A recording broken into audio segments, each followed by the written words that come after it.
Well, good morning. Today we are starting a series called The Comeback, and over the course of the series we'll be looking at different comebacks like we just watched on that video, and I love a good comeback story, as I'm sure most of you do. And in fact, I want to start today with a story of a comeback, and I just want to give you a warning. This might trigger some people.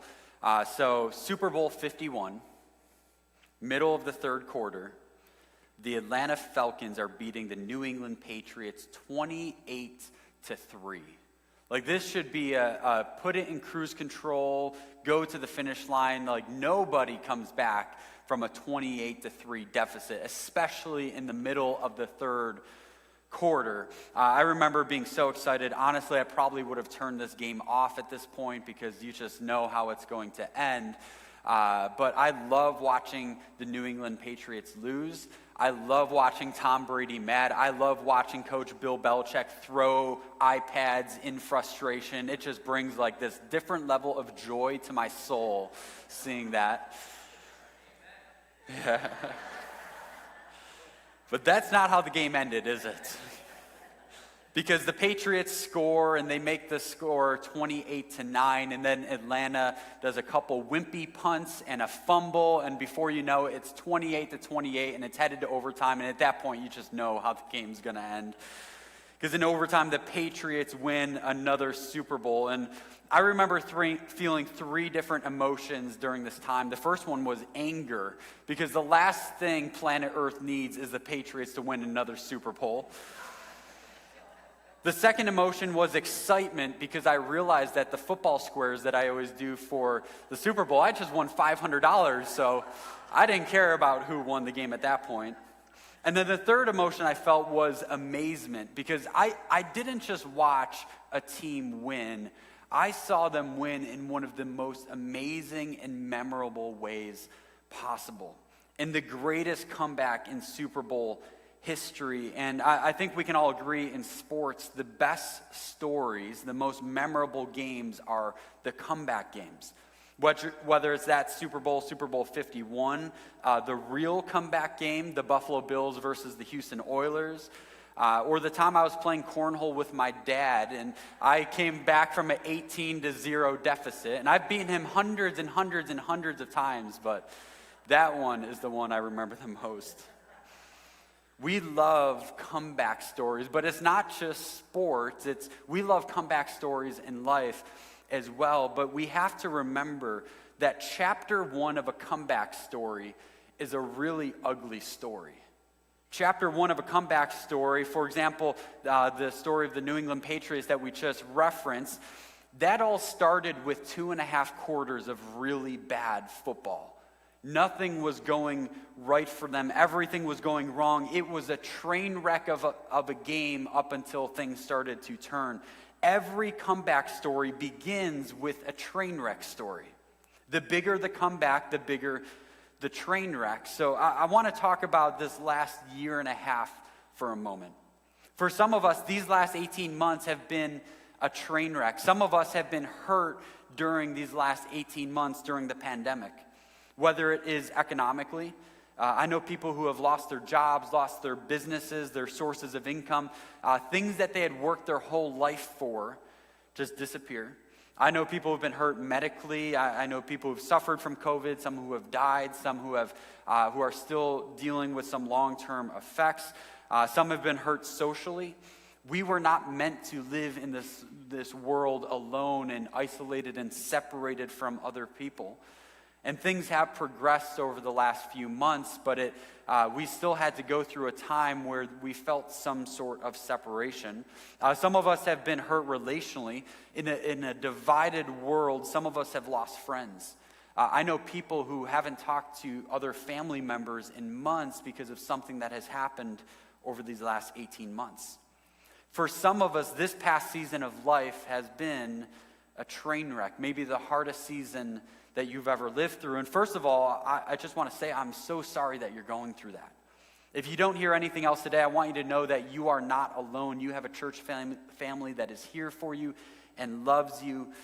But I also want to encourage you that every comeback story begins with a very hard season of life. So over the next few weeks, we're going to be talking about how to make a spiritual comeback, what we should strive to come back to. And today, to kick off the series, what I want to talk about is how to prepare for the comeback. As we're going through a hard season, or hopefully towards the very end of a hard season, and maybe for you it's been a great season, but what are some things that we can do in our lives to prepare for a spiritual comeback? And I want to look at the example of King David in the Old Testament this morning, because David not only made an amazing comeback, as we'll see today, but he did some things beforehand that set him up for success. He did some things in the midst of hardship that set him up to make an amazing comeback. So to start off, I want to look at David's worst day ever. The worst day that David ever experienced in his life. And just to explain how bad this day was, I want to give you a little bit of context before this day. So in this story, Israel has a king named Saul. While Saul is king, a young boy named David was chosen and anointed by God to be the next king of Israel. So he was chosen by God, he was anointed, and shortly after his anointing, he didn't become king immediately, by the way. He returned to the pasture as a shepherd boy. But not long after his anointing, David, in the famous story, David goes and he kills Goliath, the greatest underdog story of all time. And now he moves from a shepherd boy to a national hero. Everyone knows of David. They sing songs about David. They love David, except there was one man who didn't love David, and that was King Saul. Saul was an insecure leader who felt threatened by David, knowing that David had been anointed, knowing that David had increased popularity. He did not like David. In fact, he disliked him so much that he plotted to kill David. So David, along with an army of 600 men who were loyal to him, they flee Israel and go on the run from Saul. They actually end up living in Philistine, which is a little ironic because that is Israel's greatest enemy. In fact, when David defeated Goliath, what he really did was he defeated the Philistine army. So now David is living in and with the Philistines when the Philistines decide to go back to war with Israel. Now, because David was living with them, he decides that he and his men would go to war with the Philistines against Israel. So that is the context that leads us to David's worst day ever. On this day, as they're headed out for battle, David with his 600 men and the Philistines headed to Israel. The Philistines decide that they don't fully trust David, which makes sense because, again, David was the giant slayer, the one that he had already defeated the Philistines. So they probably started to think that maybe he would turn on them and he would fight for Israel and he would ambush them. So they decide that they don't trust him. So now, to start this day off, David, he's been rejected by his hometown. It's not safe for him to live in Israel. And now he's been rejected by his enemy, the ones that had taken him in. So they turn around and they head back to where they were staying. And this is where we're going to pick up in 1 Samuel chapter 30. It says, when David and his men reached Ziklag, which was a city in Philistine, they found it destroyed by fire and their wives and sons and daughters taken captive. So David and his men wept aloud until they had no strength left to weep. Maybe you felt that way over these past 18 months or at some season where everything is going wrong and you can't do anything but weep. It says David was greatly distressed because the men were talking of stoning him. So he's been rejected by his hometown, rejected by his enemy, and now he has lost all of his possessions. He's lost his entire family, and not only that, but the 600 men that were loyal to him, they have lost everything as well, and now they're talking about killing him. Chances are no one in this room has been in that exact scenario, but I think we all know the feeling of a really, really bad day. I think we've all felt betrayed before, rejected before, we felt lost, we felt alone. In fact, if you remember your worst day of your life, chances are you remember it in vivid detail. I remember my worst day ever in vivid detail. So what did David do? Having his worst day ever, this worst season of life ever, what are some things that he did? I want to talk about 4 things that we see in the text. The first one is that David showed humility. David showed humility. Let's look at the rest of the verse that we just read. So David was greatly distressed because the men were talking of stoning him. Each one was bitter in spirit because of his sons and daughters. Again, they all lost their families. But it says, David found strength in the Lord his God. It doesn't say he found inner strength to get himself through. It says he found strength in God. Now, here's the thing we need to know about David. David was a natural-born leader. If there was ever a natural-born leader, it was David. And if there's anything I know about leaders, it's that the Achilles heel of a leader is that they feel like the weight of the world is always on their shoulders. Like whatever hardship they're going through, that they have to bear the weight for everyone.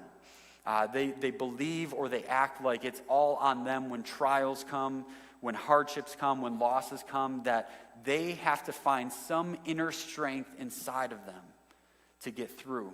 And whether you're a leader or not, I'm guessing there's been a time or two in your life that you felt like you've had to shoulder all the weights yourself. Maybe for your company, maybe for your family, maybe for a group of friends. Like you just had to be the one that was going to be strong for everyone. Well, strength is good, and we're going to talk about that in the next points.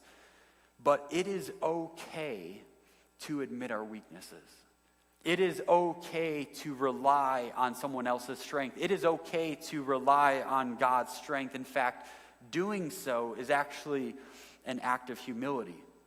Admitting that we can't do everything, that we don't have all the answers, that we don't have all the strength ourselves, that is an act of humility.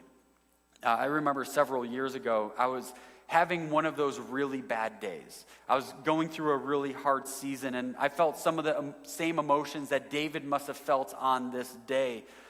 And it was a strange feeling because what I was going through, I had been on the other end of the table before. I had helped other people through the same circumstances and counseled people who were going through the same things. But when I was going through it myself, I didn't feel very strong. I didn't feel like I had all the answers, and I felt weak. But I felt like I had to do it all myself. I felt like I had to have all the strength, and I tried for a while, but eventually I had to come to the point where I had to admit I don't have all the answers. And I had to rely on God's strength. And what that looked like for me was getting counseling. I saw a counselor for a couple months. I just saw someone post a picture of a church sign in Brockport, New York that said, "It is okay to have Jesus and a counselor too." And I thought, man, that is so good. Some of you, maybe that's your next step this week, is get a counselor. But if I'm being honest, there was a part of me that thought, I don't need that. I know the answers. I've helped people through this. Who am I to think that I need help in this circumstance? But if I'm being honest, that would have been my pride talking. I had to humble myself, admit that it is okay to not be okay. It is okay to not have all the answers, to rely on God's strength and to get some help when you need help. See, pride is the opposite of humility. And the Bible has a lot of warnings about pride. Just a few of them in Proverbs, the book of wisdom in the Bible. Proverbs 13 says, "Where there is strife, there is pride, but wisdom is found in those who take advice." When I was going through the season, advice is exactly what I need.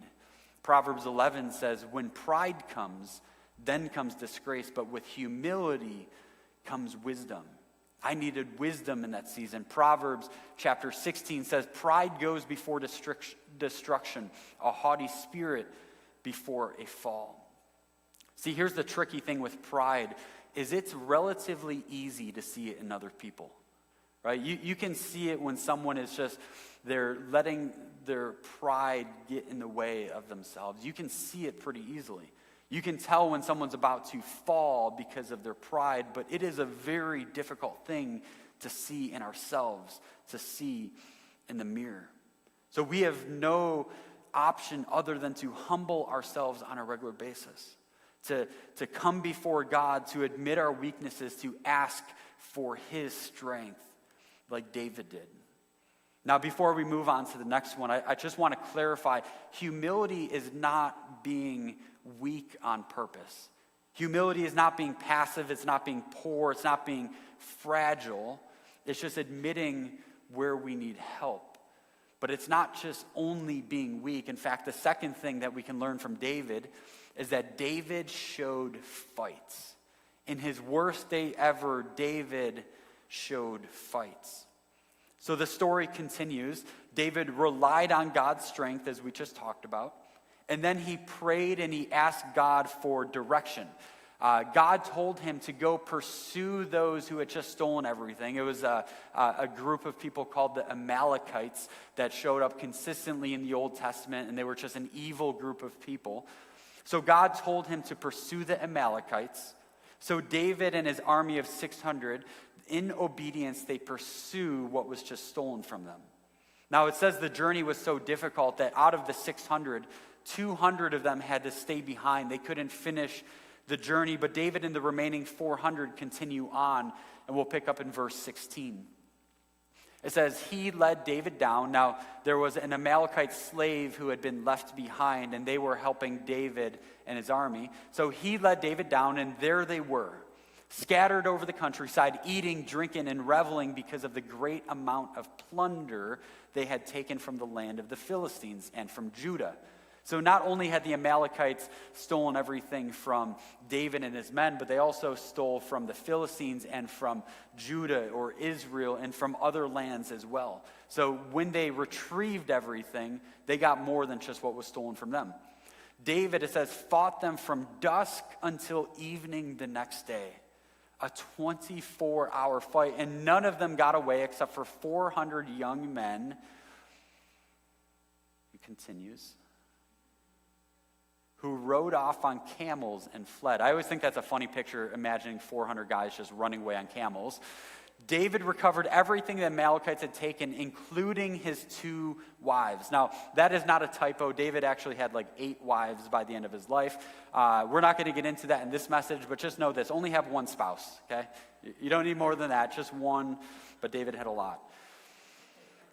David, so he believed that God would make this right. He had faith. He believed in the power of God and miracles. And as we just talked about, he found his strength in God. But David didn't just sit in his tents and wait for God to act. He prayed and then he acted. He asked God for direction and then he followed that direction. And the battle was a lot of work. Even though God was on his side, it's not like he just handed them the enemies in a short amount of time. It was a fight. It was a 24-hour battle. That is a lot of work.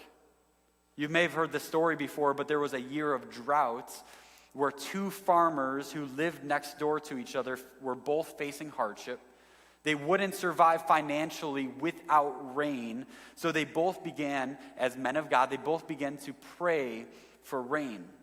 And the rain eventually came. It was a miracle, but only one of the farmers had gone out and prepared the fields after praying. He did the work. He prepared the fields. He planted the seeds. And when the rain came, he reaped a harvest. But the other farmer did not.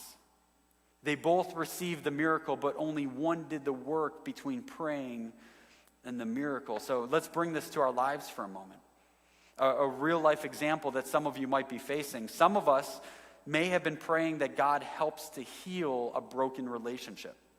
And that is a great prayer. I think that is a prayer that you should pray on a regular basis. But what if after we prayed, we picked up the phone and called the person that we were just praying for? And we tried to fix that relationship. What if we humbled ourselves and apologized, even if we weren't at fault? We apologize anyway. You know, no one's ever been hurt by an apology, whether the apology was warranted or not. What if we prayed for that broken relationship and then did something to fix it? This last year has worn us out. Some of us, we've been frustrated or tired or maybe losing hope. I may not know the details of your individual struggle, but I do believe with the power of God on your side that you have enough fights to make a comeback. So keep fighting, keep relying on God's strength. So David showed humility, he showed fight. The third thing is that David showed grace. So David, the story continues, him and the 400 men, they go, they fight this 24-hour-long battle. They retrieve everything that was stolen from them. But again, they also retrieve everything that was stolen from previous raids, from Judah and from the Philistines and all these other places that the Amalekites had scavenged. Verse 21, it says, "Then David came to the 200 men who had been too exhausted to follow him and who were left behind at the Bezor Valley." Because again, 200 of them couldn't complete the journey. They came out to meet David and the men with him. As David and his men approached, he asked them how they were. I love this verse so much because even though David and the 400 men were at battle, even though these 200 men they were resting, David asked them how they were.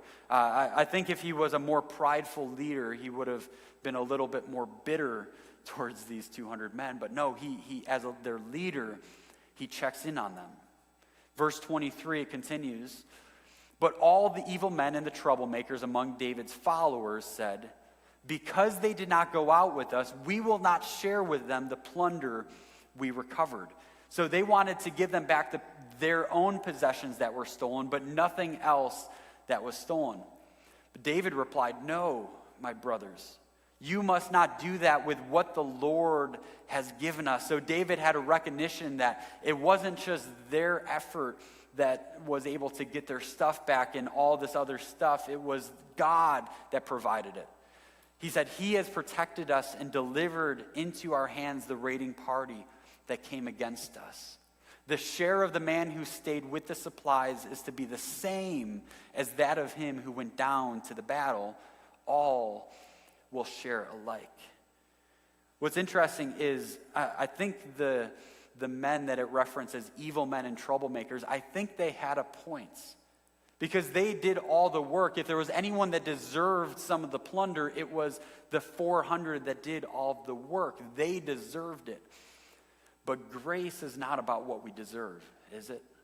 We defined grace just a few weeks ago as being undeserved kindness, favor, and goodwill. Let's be honest, there is not a whole lot of grace in our culture right now. Between politics and COVID and vaccines and social unrest and on and on and on, there are more opinions than grace in our culture now. And I'm guilty of it. I'm sure we're all guilty of it. So here's the solution. Err on the side of grace. In everything we do, err on the side of grace. Before you respond to one opinion with your opinion, err on the side of grace. Before you judge someone, err on the side of grace. Before you make an assumption or you think something is not fair or right or whatever, err on the side of grace. We usually don't know the whole story of what someone is going through, so err on the side of grace. Why should we do that? It's simple, because that is what Jesus does for us every single day. He offers us grace that's not deserved, but he offers it freely. So David showed humility, he showed fight, he showed grace, and the fourth thing is David showed honor. David showed honor. So after David and his men get back to Ziklag, again, where they were staying, the end of the story talks about how David, with the plunder, he sends some of it to some of the elders in Israel, but he also sends it to different leaders of different areas that they had passed through as they were on the run from Saul. I was going to put up the verse just to show how many places David sent these gifts to, but I don't think I could pronounce a single city in that verse, so I'm not going to embarrass myself.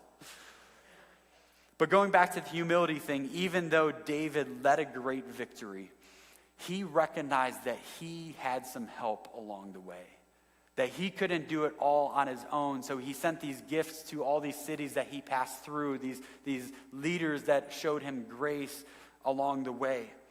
And he also sent the gifts to the elders in Israel. Now, just like grace, honor is pretty rare in our culture today.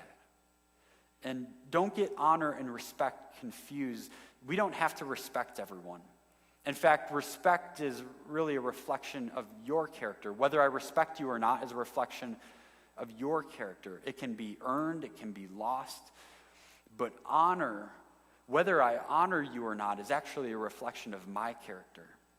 See, we don't have to agree with someone to honor them.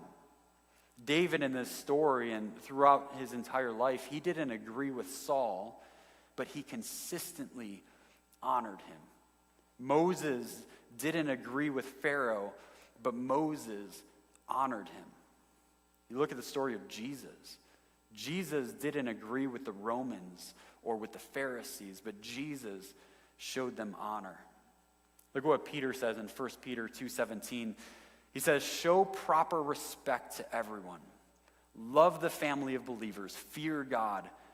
Honor the emperor. That's a hard one, isn't it? To honor leaders. You know when Peter wrote this, you know who the emperor of Rome was? It was a man named Nero. Google him later. He was the worst leader you could possibly imagine. He persecuted Christians. In fact, he burned down Rome and then blamed it on the Christians. He was not worthy of respect. In fact, he was not an honorable man. But Peter says, honor the emperor. It says in the next verse, Romans 12:10, be devoted to one another in love. Honor one another above yourselves. It doesn't say honor one another, honor those who you agree with above yourselves. It doesn't say honor those who you like above yourselves. It just says honor others above yourselves. Can you imagine for a moment if Christians did this on a regular basis? If we honored those in authority that we don't agree with, if we honored those with different opinions than we hold ourselves, you know what people would think? People would think we're crazy because nobody does that. We're really good at honoring those we agree with, but to honor those we don't agree with, people would think we are nuts. But people might also think we're loving, which is what Jesus said that his followers should be known for. So to wrap up, David was not a perfect man. We know that, like we said, he had 8 wives, bad idea. He made a lot of mistakes over the course of his life. But David was a man of humility, a man of fights, a man of grace, and a man of honor. Now I want to show you how all 4 of those things contributed to David's comeback. In the beginning of our message, we talked about how our worst day ever can set us up for the greatest comeback or for a story worth telling. So the Philistines, they continue and they attack Israel and they win the battle. In fact, they kill Saul and his family in the battle. Now think about this. Had David still been in Israel, had he not been rejected by his hometown, chances are he would have been viewed as an enemy and he could have easily have been killed during that battle. But because he was on the run from the king, he was viewed as a neutral party. So even though they didn't trust him, they weren't going to kill him. But if David had been fully accepted by the Philistines, and if he would have joined them in the attack like he tried to, the attack that killed the king of Israel, if David fought Israel when King Saul was killed, there is no chance the people of Israel would have made David king or accepted him as king. So the 2 things that contributed to David's worst day ever set him up for his greatest comeback, because now Israel had no king. And when David shows back up, which he does shortly after, David who had killed Goliath, David who the Israelites sang songs about, David who had just honored all the elders of Israel with gifts. David, who had an army of men who, after what they just went through, were incredibly loyal. David, who was, as a teenager, anointed and destined to be king of Israel.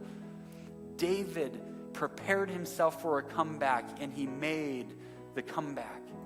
He became king of Israel, who is known as the greatest king Israel has ever seen. He was the king who united the 12 tribes of Israel. Now, I don't know where you're at right now. I don't know what struggles you're going through, what this last year has looked like, but here's what I believe. I believe that the hardest seasons of life can contribute to the best stories, the stories worth telling. And by the way, our earthly circumstances may or may not change. We are never promised that our circumstances will change, but we are promised that God will give us a peace that surpasses all understanding. And when we die, we get to go to heaven. Regardless of if we make a comeback here on earth or not, that is the greatest comeback of all time. Would you pray with me? Father, I thank you so much for stories like this and that happened thousands of years ago, how they're still relevant to us today. God, I thank you for this story of David and just the amazing comeback he made and all the things that contributed to it. Whether he knew that these things were helping or not, God, we can learn from these things. I pray that you would help us be people of grace and honor, people that can be humble and rely on your strength and get help when needed. God, I pray that you would just remind us to always be humble, to always give it our all, to have fights like David did. God, I pray for anyone who's going through a hard time right now that you would give them the strength and the fight that they need, that you would change their circumstances by some miracle, but if you don't, that you would continue to give us the peace that only you can give, a peace that surpasses all understanding.